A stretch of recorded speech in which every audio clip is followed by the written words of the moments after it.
नमस्कार। उद्योग हकीकत के इस खास कार्यक्रम में आप सभी का स्वागत है। मैं हूं आपके साथ भूमिका और उद्योग हकीकत के प्रधान संपादक कमलेश गुप्ता जी हमारे साथ एक बार फिर मौजूद हैं। सर, बहुत बहुत स्वागत है आपका। सर, कोरोना का टाइम चल रहा है, न जाने कितनी विवश स्थितियां हम सबने फेस करी हैं और उभर कर भी आए हैं और तकरीबन 1 लाख लोगों से ज्यादा भारत में मौतें हो चुकी हैं कोरोना से। हाल ही में थोड़े टाइम पहले ही कोरोना काल में ही कई कंपनीज आई हैं, पर सर उन कंपनीज में एक रिपोर्ट के अनुसार जो उद्योग की एक रिपोर्ट आई है उसमें तकरीबन 51,800 समथिंग कुछ कंपनीज बनी, बट मध्य प्रदेश का उसमें नाम नहीं है। क्या कहेंगे सर आप इस पर? बहुत बड़ी बात सामने आई है। नहीं, हमने इसमें एक संपादकीय भी लिखी थी अपनी, मध्य प्रदेश का नाम ना आने पर, लेकिन चूंकि मध्य प्रदेश अभी 6 महीने से क्या बल्कि 8-7 महीने हो गए करीब, तो ये राजनीति इसकी अलग ही चल रही है। अभी उनका ना तो बिजनेस पे ध्यान है, ना उद्योग पे ध्यान है, ना उद्योगों को उन्होंने कोई फैसिलिटी दी, ना कुछ उनका माफ़ किया, क्योंकि जो इस समय जो उद्योग है वो एमपी से खुश नहीं है, मध्य प्रदेश खुश नहीं है।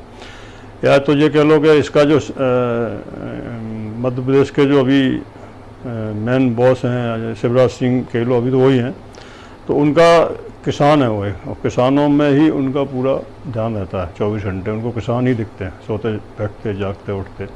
उद्योगपति को तो उन्होंने आज तक एक को बुलाया नहीं, ना कोई मीटिंग की कि भाई आप लोगों को कोई प्रॉब्लम है, आपकी कोई समस्या। तो यही सब सुन के अगर यहाँ पर कुछ व्यवस्था नहीं है तो कोई क्यों आएगा, और राजस्थान से कोई क्यों आएगा, गुजरात से कोई क्यों आएगा यहाँ। मध्य प्रदेश में सब पैसा है नहीं लोगों पर कि वो बिजनेस करें। सर, साफ तौर पर ये कोई 1% तो बनाता नहीं है लिस्ट, तो कहीं ना कहीं हम मान सकते हैं कि एमपी की जो सरकार है, जो सूबे के मुख्यमंत्री हैं हमारे, उन्होंने भी इस बात पे ध्यान नहीं दिया है, क्योंकि बहुत बड़ी बात है कि 51,800 कंपनीज विस्थापित हुई हैं यहाँ पर और उसमें मध्य प्रदेश का कहीं से कहीं तक नाम नहीं है। सबसे लास्ट बिहार में हुई है 199, करीब 200, मतलब बिहार जैसी जगह में भी 200 नई कंपनियाँ आई हैं, बनी हैं। लेकिन मध्य प्रदेश का अभी ऐसा नाम नहीं है। ऐसा नहीं है कि नहीं बनी होंगी, शायद वो गिनती में नहीं होंगी, इसलिए उन्होंने नहीं दिया सर्वे में। 10-5 कंपनी बनी हुई होंगी तो उससे क्या होता। ये सब कृषि प्रधान प्रदेश बोल लो इसको। हमारे जो मुख्यमंत्री हैं वो कृषि प्रधान प्रदेश हैं, उनको इसी में अवार्ड भी मिल चुका है। और इस साल की जो पैदावारी हुई है वो गेहूँ की एक रिकॉर्ड हुई है, और जो इसलिए उनका शायद ध्यान इसमें बिजनेस में नहीं है, क्योंकि उनका मेन वोटर किसान है। और मेन जो उनको उद्योग धंधा उनने भी किया नहीं, या जैसे कमलनाथ थे वो उद्योग धंधे में थे, तो उनने आते ही साथ उनने उद्योग धंधों के बारे में सोचना शुरू किया था। लेकिन शिवराज सिंह से ऐसा कोई ज़्यादा उम्मीद है नहीं कि वो उद्योग धंधों में कुछ कर सकते हैं। सर, उद्योग की आप बात कर ही रहे हैं, मध्य प्रदेश की कोई आर्थिक स्थिति इतनी कुछ ज्यादा खास भी नहीं है, चरमरा सी गई है कुल मिला के, ऐसी बात है। लेकिन उसके बावजूद कोरोना काल में कई घोषणाएं हुई हैं, कई जगह भूमि पूजन हुआ है सर, स्थिति ना होने के बावजूद भी। नहीं, भूमि पूजन तो होते रहते हैं, वो तो उनका अभी चुनाव लड़ना है उनको, जो अभी मध्यावधि चुनाव हैं तो उनको तो फेस करना है ना, और किनके सहारे करना है। वो सामने पोजीशन है कि वो सारे कैंडिडेट्स उसके कांग्रेस के हैं और उनको अपने टिकट पर लड़ाना है, तो एक पब्लिक से फेस करना है एक तरह से डिफरेंट, कि जो मतलब तो मान सकते हैं ये कागजी घोषणाएं हैं, जमीनी हकीकत बिल्कुल विपरीत हो सकती है। घोषणाएं तो होती रहती हैं, घोषणाओं क्या है, उनका काम है नेताओं का घोषणा करना। क्या दिक्कत है उनको घोषणा करने में? भाई पब्लिक है, हिंदुस्तान की है, कोई अमेरिका की पब्लिक थोड़ी है कि घोषणा कर दी और काम नहीं हुआ तो वो सुबह आके आंदोलन खड़ा कर दें। यहाँ कौन सा आंदोलन होना? यहाँ किसानों को भरपूर दिया जाओ। किसानों को उनने भी केंद्र से 6,000 मिलते थे, 4,000 से स्टेट के बढ़ा दिए, 10,000 किसानों को उनने शुरू कर दिया साल का। मतलब 4,000 अपनी तरफ से, जो बजट उनका कहीं का और था वो उन्होंने किसानों में लगाया है। जब इतना गेहूं, रिकॉर्ड गेहूं पैदा हो रहा है तो किसान की कमी क्यों है? किसान दुखी क्यों है? किसान आत्महत्या क्यों कर रहा है?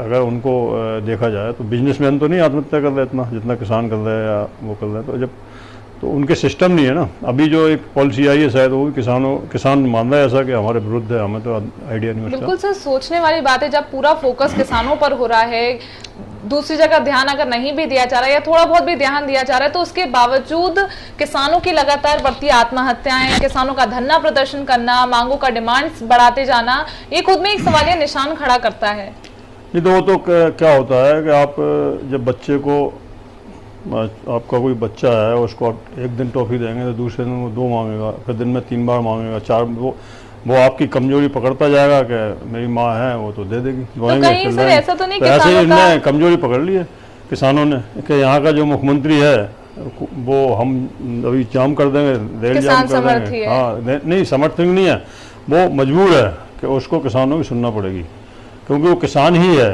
उद्योग तो कहाँ है, आप बताओ, 1 रुपये का उन्होंने अभी तक योगदान नहीं दिया। तो सर ये कहाँ से सही बात हुई कि अगर आप किसान हैं तो आप केवल किसानों की ही सुनेंगे, या आप उद्योगपति हैं, अगर आप उस फील्ड से बिलोंग करते हैं तो आप उद्योगपतियों की सुनेंगे, बाकियों का सर क्या?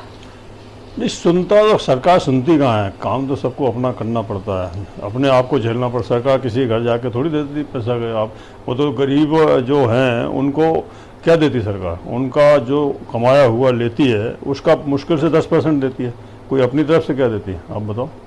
तो ये गरीब आदमी अगर 300 रुपये कमाता है तो उसमें से 50 रुपये पेट्रोल डलाता है, तो 20 रुपये सरकार को दे देता। एक्चुअल टैक्स तो 20 रुपये सरकार ले लेती, 100 रुपये 40 रुपये लेती है। दूसरा है कि जैसे कि शराब पीते हैं, वो सबसे ज़्यादा टैक्स शराब पे है, तम्बाकू खाते हैं, बीड़ी पीते हैं, सिगरेट पीते हैं, जो भी आम आदमी है, गुटखे खाते हैं, तो सबसे ज़्यादा टैक्स इन्हीं चीज़ों पे है। तो अगर वो 300 रुपये एक मजदूर दिन में खर्च करता है तो मेरे हिसाब से तो 200 रुपये सरकार ले लेती है। बिल्कुल। और बाद में वो उसको 5 किलो गेहूँ, 5 किलो चावल 1 रुपये किलो के हिसाब से दे के एहसान दे देती है।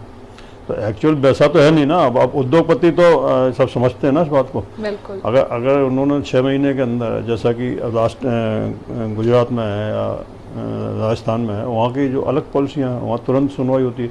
वहाँ का बिजनेस देख लो, कितना डेवलपमेंट बिजनेस है। यहाँ का पूरा भोपाल मिला लो तब एक आदमी को भी नहीं पूरा होगा वहाँ का। बिल्कुल सही बात है सर। अब जैसे आप ये जगहों के नाम बता रहे हैं, उत्तर प्रदेश और हरियाणा में भी बीजेपी की सरकार है, लेकिन वहाँ का उद्योग काफी अच्छे स्तर पर है। नहीं, उत्तर प्रदेश में कहाँ उद्योग सर? आपके संपादकीय में लिखा है ये। नहीं, हमने ये लिखा है कि उत्तर प्रदेश में नई कंपनियां बनी हैं। उधर पे स्टेटस नहीं सर, अगर अपन एक्चुअली देखा जाए तो काफी जगह वहाँ पे बिजनेस पे ध्यान भी दिया जाता है। वो मुख्यमंत्री का उसमें ऐसा कोई रोल नहीं है, वो तो लोग वहाँ के बिजनेसमैन हैं और समाज है वहाँ, और इतनी आबादी है वहाँ की, इतनी पब्लिक है कि इसमें मुख्यमंत्री और उनको बिजनेसमैन वहाँ ज़्यादा हैं, यहाँ किसान ज़्यादा हैं, ऐसा मान लो। यहाँ जो बिजनेसमैन आए हैं अभी भी, अगर आप परसेंटेज उठा के देखें तो 80% बाहरी हैं, 20% एमपी के होंगे कुल मिलाकर। तो जो 80% यूपी में क्या है कि वो स्टेट के हैं, यूपी वाले और बाहर जाके बिजनेस करते हैं, बम्बई जाते हैं, गुजरात जाते हैं, राजस्थान जाते हैं, और इधर एमपी भी आ गए काफ़ी लोग यूपी के। तो यूपी में मतलब आबादी बहुत ज़्यादा है और काम करने वाले लोग हैं, कलाकार लोग हैं, होशियार लोग हैं, और वहाँ की जो नई मतलब वो है वो सब टेक्निकल अच्छी है, टेक्निकल पड़ी टेक्नोलॉजीज अच्छी हैं, टेक्नोलॉजी नहीं, टेक्नोलॉजी माइंड है तो। और ज़्यादातर उच्च जाति के भी हैं, तो वो सब खानदानी लोग होते हैं जैसे, तो उस वजह से हैं। बाकी तो यहाँ पे तो एमपी में तो अभी उद्योग धंधों कोई ऐसा कहीं दिख नहीं रहा दूर दूर तक। सर अभी जैसे आपने बात करी कि किसानों का देखा जाता है, लेकिन उसके बावजूद भी किसान पिसता है कहीं ना कहीं, और साफ तौर पर अभी इस कोरोना काल में देखा जाए तो हर इंसान कहीं ना कहीं रुक गया है। किसी ने बहुत सही बात बोली थी कि ये 2020 किसी के अपने ले गया तो किसी के सपने ले गया। बिल्कुल सही सटीक बात है। सर एक और क्वेश्चन मैं आपसे पूछना चाहूंगी, खबर सुनने में आई थी कि इसी टाइम में ही सरकार ने चालानी कार्रवाई में कुछ 15 करोड़ रुपए की रसीद काटी है। आपकी तो संपादकीय में भी मेंशन किया, मध्यम वर्गीय गरीब परिवार, उनका पेट काटा गया सर। अभी भी देख लो, अभी आप कहीं भी चेकिंग हो रही हो, आप 5 मिनट खड़े हो जाओ, वीडियो बना लो, एक भी कार वाला नहीं रोकते हो, सिर्फ बाइक वाले रोकते हैं। 2 पहिया वाहन बाइक वाला आदमी जिसकी औकात नहीं है 10,000 महीने की, 8,000 महीने की, 15,000 महीने, इससे ज़्यादा कोई बाइक क्यों चलाएगा? सही बात है। अगर 20,000 की सैलरी है तो छोटी कार खरीद लेता हो, चलाता, तो उसको क्यों परेशान किया जा रहा है? वही समझ। अगर उसका आईडी कार्ड है, उसका आधार कार्ड है, तो हिंदुस्तान का नागरिक है, मध्य प्रदेश का नागरिक है, वो उसका कोई केस नहीं है, ज़्यादा रिकॉर्ड देख लो उसका, अब उसे जाने दो भाई, ठीक है, नहीं है कागज़ तो नहीं है, कौन सा उससे फ़र्क पड़ रहा? अगर गाड़ी बाइक ही तो है उसकी 5-7 हज़ार की, कोई हवाई जहाज लेकर थोड़ी जा रहा है, हेलीकॉप्टर लेकर जा रहा है। तो ये तो सर बहुत बड़ा अमाउंट होता है, 15 करोड़ रुपए नहीं, तो चालानी कार्रवाई में। आम आदमी से ही वसूला गया पूरे देश में। तो एक तरफ सर फिर बात की जाती है गरीबों के हक की, गरीबों के लिए योजनाएं बनाने की, फिर गरीबों का हक और पेट काटा जाता है ये पैसे लेकर उनसे। कहाँ जाए इंसान जो खुद 7,000 रुपए कमाता है, उसमें से भी वो 500 या 1,000 रुपए तुमको चालानी कार्रवाई पे दे, वो तो देने क्या लेके जाएगा वो घर पर अपने? रोज परेशान होते हैं कोई ड्यूटी टाइम से नहीं पहुंच पाता तो वहाँ उसकी कंपनी वाला भगा देता, कोई शाम को भूखा प्यासा भाग रहा घर के लिए छोटा सा टिफिन लिए, उसको घंटों रोक देते हैं, जो जेब में है वो ले लेते हैं। तो ये तो यहाँ के अपने जो होम मिनिस्टर साहब हैं वो भी एक छोटे से कस्बे से आते हैं और गांव में ही पले बड़े हैं, उनको तो इस बात पर ध्यान देना चाहिए कि भाई ये बाइक वालों को आप क्यों परेशान करते हो। और सर ये चेक पॉइंट्स कुछ उसी साइड उसी एरियाज में लगे हुए हैं जहाँ पे ज़्यादा आवागमन है। जी सर, जहाँ पे ज़्यादा मजदूरी आवागमन है, जैसे मंडी द्वीप, अब ये आपके ब्रिज के नीचे जो ब्रिज बना अभी साकेत तरफ जाने वाला है, तो इसके नीचे परमानेंट चेक रहता है सुबह शाम, और 10-20 बाइक वाले हम हर वक्त खड़ा देखते हैं वहाँ। तो उनका खून एक तरह से पी रहे हैं ये लोग, तो और क्या। उसको जो बेचारे मतलब आटा लेने निकले 250 रुपये के लेके 5 किलो आटा, वो उनको रास्ते में काट लेते हैं 250। अब वो क्या लेके जाएगा? और उनकी भी सर मजबूरी बन जाती है कि उसके बिना वो निकलेंगे नहीं। क्या करें, पिटाई हो जाएगी, थाने भेज देंगे, कुछ भी कर सकते। पुलिस है, पुलिस तो अपना काम में कुछ भी कर सकती। पुलिस तो ऐसी है कि पुलिस से तो पंगा लेना ही नहीं चाहिए मेरे हिसाब से। समझदार आदमी को तो हाथ जोड़ कर निकल जाना चाहिए, चाहे पत्रकार हो चाहे कोई, उन्हें ठोक देते हैं। वो तो बात पत्रकारी बाद में करते हैं ना। खैर सर, पत्रकारिता की तो अभी बात अभी भास्कर पत्रकार को नहीं मारा था। वही चीज है ना, वही मैं बोलने वाली हूँ कि पत्रकारिता की तो बात लोग इतना मामूली से समझते हैं आजकल। एक पत्रकार को, जो पत्रकार आपको सही दिखाता है, लोग उसी को बेवकूफ समझते हैं, उसको हर कुछ बोलते हैं। क्या होता है कि एक पत्रकारों ने कुछ गंदा माहौल भी किया है। कुछ चंद पत्रकारों की वजह से सभी का पूरा नाम खराब हो रहा है। समाज होती है ना, पत्रकार तो पत्रकार होता है, किसी के माथे पर तो नहीं लिखा कि शरीफ है या बदमाश। सर आए दिन पिटाई होती है, बहुत ही सुनने में अजीब सा लगता है, आश्चर्य सा होता है। 11 बजे रात को कोई पत्रकार दारू पिए हो, पुलिस वाला भी दारू पिए हो, दोनों आमने सामने बढ़ेंगे तो क्या होगा? पुलिस का काम पीटना है, वो पीटेगी। इसके बाद सुबह हो या तो माफी मांग लेगी, सजा दे जाएगा, उसका थाना ट्रांसफर चेंज हो जाएगा बस। और लेकिन सर कुछ पत्रकारिता की बात निकली है तो कुछ पत्रकार भी हैं जो ढोंगी पत्रकार हैं, जिनके पास कोई लाइसेंस नहीं है, जिनकी कोई स्टडीज स्ट्रांग नहीं है। वो बहुत एम्पावरमेंट दिखाते हैं, वो दमदारी दिखाते हैं, फालतू की रंगदारी करने की कोशिश करते हैं। तो कोई ना कोई तो मिलेगा ना उनको ठीक करने वाला बिजनेस। बिल्कुल, ये जो ढोंगी पत्रकार हैं जल्दी साफ होने चाहिए। हम भी ऐसी उम्मीद करते हैं। पुलिस एक्चुअल देखा जाए तो कुछ बहुत ज्यादा चीजों का इलाज है, और कुछ हद तक थोड़ी सी वो बदनाम है और गलत भी कर देती है, लेकिन उसके बगैर समाज जिंदा नहीं रह सकता। बिल्कुल सही बात है। पुलिस तो पुलिस है। पुलिस तो एक 2 पुलिस वाले अगर आ जाएं, 200 लोग खड़े हों तो मजाल है कि उसके सामने कोई कुछ कर दे। पुलिस के सामने मतलब इतना है, पुलिस का डर तो है लोगों को, होना चाहिए। और मैं तो चाहता हूँ पुलिस थोड़ा सा और दबंगी करे, जो विदेशों में जैसे पुलिस वाले होते हैं ना। लेकिन यहाँ पे पुलिस वालों की इज्जत इसलिए घट जाती है कि किसी भी चोर टकोर से वो 500-200 रुपए ले लेते हैं। वो उस वजह से वो उनकी इज्जत नहीं रहती। बिल्कुल सर, बहुत सही बात बोली आपने। है इसलिए बाकी तो पुलिस तो वो चीज़ है कि आप एक मोहल्ले के अंदर 2 पुलिस वाले की ड्यूटी हो, वो कहते हैं कि गेट खुले हो कैसे करवाओ, तो मजाल नहीं कुत्ता भी घुस जाए अंदर, पुलिस चाहे तो। पुलिस तो बहुत पावरफुल, सब कुछ उन्हीं के हाथ में होता है कि वो किस हिसाब से, क्योंकि वो एक तरीके से रक्षक हैं चारों तरफ से हमारे।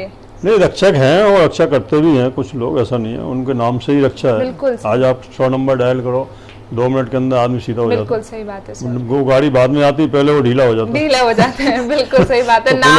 नाम काफी है कि पुलिस को फोन लगा देंगे। आपने किया नहीं किया, खाली आपने घुमा दिया, हाँ सर मैं खड़ी हुई हूँ, मेरे 2 लड़के बहुत बदतमीजी कर रहे हैं, बात हुई नहीं हुई, उतने में वो लड़के या तो खिसक लेंगे, उन्हें पता है माफी अलग मांगेंगे। माफी तो कुछ नहीं मांगे, समय नहीं मांगे, पुलिस के आने के बाद मांगे, लेकिन पुलिस आने के पहले वो खिसक लेंगे।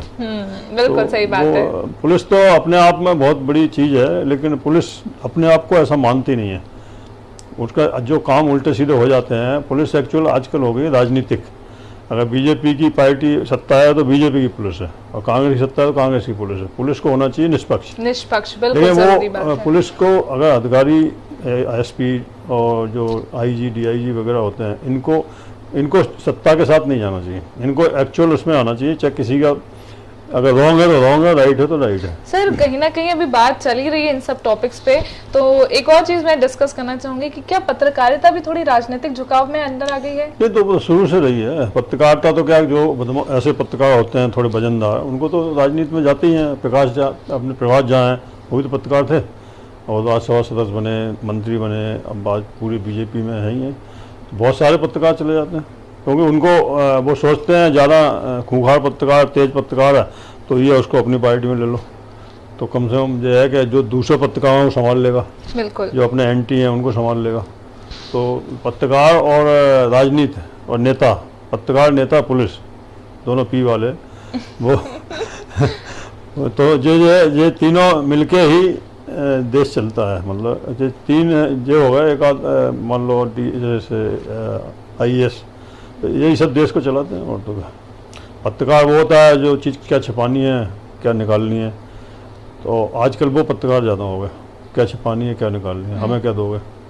वो पत्रकारिता नहीं रही कि अगर हमने देखा कि 4 पेज का ब्लैक एंड वाइट अखबार निकालते हैं, एक जन है जोधपुर में, और उनका जलवा है वहाँ ऐसे ऐसे पत्रिका और भास्कर के बराबर, लेकिन वो कट्टर हैं, वो कभी 1 रुपया नहीं लेते, किसी से कुछ नहीं करते। तो उनका नाम अच्छा है, वो जो लिखेंगे वो वैल्यू है, जो 14 पेज के पेपर की वैल्यू है वो 4 पेज के उनके ब्लैक एंड वाइट की वैल्यू है। बिल्कुल सर, तो वो खुद इतने कर्मठ हैं, सक्षम है, बिल्कुल ईमानदार हैं। मतलब वो बहुत सादा जिंदगी है, सादा घर है, लेकिन छोड़ते नहीं किसी को। सर एक अभी मैंने बीच में आपके एक संपादकीय पढ़ी थी, काफी अच्छा लगा मुझे पढ़कर, और उसका टाइटल बहुत ज्यादा अच्छा था कि आजकल उद्योगपति भी सुपर नेता बनते जा रहे हैं। अगर सुपर नेता नहीं बनेंगे तो उद्योगपति कैसे बनेंगे आजकल? आप समझाइए थोड़ा हमारे दर्शकों को कि क्या मतलब है, क्योंकि नहीं, नेता तो व्यापारी तो बैकग्राउंड में नेता ही होता है एक तरह से। वो MLA, अपने क्षेत्र के MLA, MP, जो बड़े व्यापारी होते हैं, बड़ों की बात करते हैं, जो उनसे बड़े होते हैं तो मुख्यमंत्री सबको संभाल के रखते हैं, जो उनसे बड़े होते हैं तो वो केंद्रीय मिनिस्टरों तक को संभाल के रखते हैं। जैसे हमने एक बार अभी लिखा था अडानी जी के बारे में, गौतम अडानी। मुंबई में हम एक ही बिल्डिंग में रहते थे, वो कभी आते जाते थे, वैसे तो गुजरात के रहने वाले हैं। तो उनको हम मानते हैं उनका कोई भी काम शायद रुकता हो कभी भी, लेकिन वो इंडिया के मतलब एक रिचेस्ट उद्योगपति बन गए अब तो। मोदी जी उनके मतलब शुरू से दोस्त रहे हैं। तो मोदी गुजरात के रहने वाले हैं, तो वो भी गुजरात के हैं, अहमदाबाद के हैं। सर उन्होंने ही बोला है, उन्होंने एक बात बोली थी कि जो GDP कम हुई है, बिल्कुल गिर चुकी है, उसकी साफ तौर पे वजह लॉकडाउन है। नहीं तो वैसे तो देखा जाए तो GDP तो गिरी हुई है 5 साल से, ऐसा नहीं है। और बिजनेस 5 साल नहीं, तो वो तो बोलेंगे, वो इसलिए बोलेंगे कि वो जो उच्च वहाँ बैठे हैं भारत में, वो उनके खास हैं, उनके अगेंस्ट वो नहीं बोल सकते। जो समझ लो कि वो मोदी जी अगर दूध को दूध कहें, पानी कहेंगे, तो वो भी कहें हाँ सर पानी है, तो वो उसकी बात का कोई वजन नहीं है। और उद्योगपति कहेंगे इस बात को कि 2050 तक हमारा देश वर्ल्ड का 2nd नंबर का देश होगा। और फर्स्ट तो वो तो मेंशन था नहीं सर। तो फर्स्ट कौन होगा, वो मेंशन करना चाहिए ना। वो तो मेंशन था नहीं, सही बात है सर कि सेकंड का तो मेंशन कर दिया गया कि 2050 तक इंडिया सेकंड। ऐसे कैसे होगा? इंदिरा गांधी कहती थी, इंदिरा गांधी का तो राजीव गांधी कहते थे, आज मोदी जी कह रहे हैं। तो मोदी जी कह रहे हैं कि हम GDP ये कर देंगे, हम वो कर देंगे, तो मोदी अपने हाथ से थोड़ी कर देंगे। अगर देश को चलाने देंगे जब ना, देश चल कहाँ रहा, हिंदू मुस्लिम का ये वो तमाम लफड़े ये चल रहे हैं, कश्मीर को ले लो, इसको ले लो, उसको ले लो, तो ऐसे किसी को आप जबरदस्ती ले सकते क्या? कभी भी आज महात्मा गांधी को सब मानते हैं, वो भी फूल चढ़ाने जाते हैं। अरे महात्मा गांधी, एक आध बात तुम मानो, जितनी उनमें अच्छाइयाँ थी उसको 1% ही आप अगर ग्रहण कर लो, बिल्कुल उद्धार हो जाएगा, तो उद्धार हो जाए देश का। उनने कभी धोती पहने, उघाड़े घूमे, लठिया लिए हाथ में, जेल गए कितनी बार, तो उनको ग्रहण तो करो। आज वो भी नॉन वायलेंस तरीके से। आज तो इनका कोई महत्व ही नहीं रह गया। बिल्कुल आप बताओ, आज बीजेपी का क्या महत्व रह गया? कांग्रेस ही उनने मिला लिए। अब कांग्रेस की विचारधारा, बीजेपी की विचारधारा जमीन आसमान का अंतर था, और सब अब पूरा मिक्स अचार बन चुका है। आप कह रहे हैं हिंदू संगठन है, अब हिंदू संगठन तो बीजेपी कांग्रेस तो हिंदू संगठन में है नहीं, उसमें तो मुसलमान वोटर हैं। सर वही इन सब टाइम में कहीं पर भी देखा जाए तो गिराने और बनाने की सिचुएशन चली है बस सर। तो चली आई, शुरू से चली है, ऐसा नहीं। इंदिरा गांधी जी के टाइम में भी होता था, जब से सरकार देश में आजाद हुआ। लेकिन अभी की स्थिति बहुत ज्यादा विवश होती जा रही है, सिर्फ फोकस ही उस पर है, पॉलिटिक्स पर। नहीं, वो पहले भी था, आप पहले थी नहीं यहाँ पर, इसलिए आपको पता नहीं है। हो सकता है पहले इंदिरा गांधी भी खूब मन का किया, उन्होंने इमरजेंसी लगाई, नेताओं को जेल में डाला। जी सर, वो और तो जितने जो उनके साथ आ गया वो दूध का धुला हो गया, जो उनके साथ नहीं आया उसमें इनकम टैक्स, ED वो भी करती थी, वो भी यूज करती थी। बिल्कुल, बिल्कुल। और आज भी यूज कर रहे हो, तो पुराना ये डिपार्टमेंट है ही इसके लिए कि सरकार को जिसके खिलाफ यूज करना है कर ले, क्योंकि वो अभी अभी डर तो सब में है ना। आज पत्रकारिता क्यों ख़त्म होती जा रही? आज मीडिया हाउसेज कहाँ है? आज देख लो, कोई टीवी पे कोई अंदर की खबर दिखा रहा क्या? एक आदमी बम्बई का केस हो गया तो उसी पे सारी मीडिया लगी हुई है। एक भी मीडिया जो बड़े लेवल की मीडिया है, तो अब रवीश को छोड़ दो आप एक बार तो, क्योंकि उनका तो चलो एक पंगा चल रहा, सीबीआई की रेड हुई थी उनके मालिक के यहाँ, जो भी हुआ था। लेकिन इसके अलावा कोई ऐसी मीडिया हमें नहीं दिखती जो बड़े लेवल की मीडिया हो। आज तक इंडिया टुडे कहाँ गए सब? ये प्रभु चावला जो तीखी बहस करते थे, और थर्ड डिग्री कहाँ है? कोई नहीं दिख रहा कि थर्ड डिग्री किसी से बात करें, राजनाथ सिंह से करें या गडकरी साहब से करें या जो बीजेपी के अध्यक्ष हैं उनसे करें। किसी की हिम्मत है? क्योंकि वो सबके, वो कहते हैं ना, हाथ पत्थरों के नीचे हैं, तो कोई ऐसे नहीं कर सकता, सबको डर है। तो मीडिया अगर बिजनेस करेगी तो मीडिया डरेगी। अगर मीडिया ऐसी होगी कभी हमारे पास तो कुछ नहीं है, हम तो लिखेंगे या हम तो करेंगे, तो फिर वो अलग चीज़ है। लेकिन आजकल वो टाइम नहीं है। अभी हमारे हिसाब से अभी देश थोड़ा दूसरे रास्ते पे चल रहा है, वो मुश्किल है अभी उसको वरना, इन चीज़ों के से मतलब वरना मुश्किल है। थैंक यू सर हमसे बातचीत करने के लिए। तो आपने देखा कि किस तरीके से आज हमने उद्योग हकीकत के प्रधान संपादक कमलेश गुप्ता जी से कई मुद्दों पे बात करी। पत्रकारिता विषय भी इसमें बीच में आया, पुलिस के बारे में बात हुई, बहुत सारी चीज़ों के बारे में बात करी। एक बार फिर हम आपके साथ हाजिर होंगे फिर कोई अन्य टॉपिक के साथ। अब तक के लिए नमस्कार।